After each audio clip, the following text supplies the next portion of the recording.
السلام عليكم، مرحبا بكم في قناه ام آية لطبخ الاعمال اليدويه. كما كتشوفوا اليوم ان شاء الله غنقدم لكم كاران بطريقه اللي سهله وبسيطه. الى عجبكم الشكل ديالو بقاو معايا حتى نهايه الفيديو باش تشوفوا معايا المقادير وطريقه التحضير.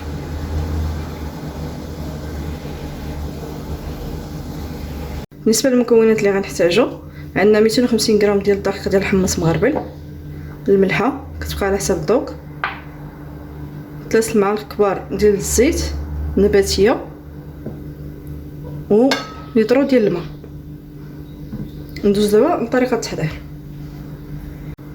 غندير لتر ديال الماء،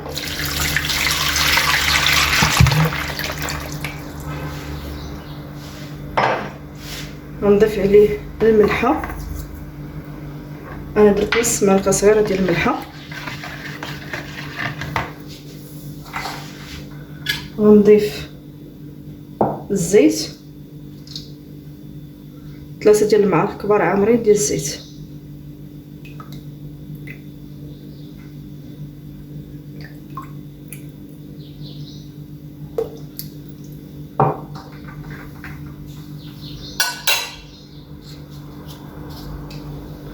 صافي، وغنبدا دابا نضيف الدقيق ديال الحمص.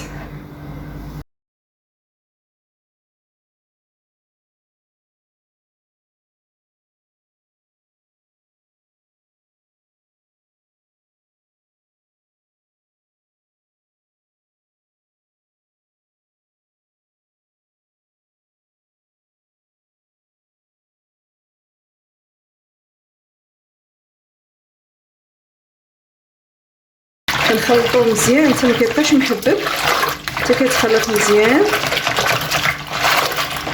كيبان لك نساجموا العناصر.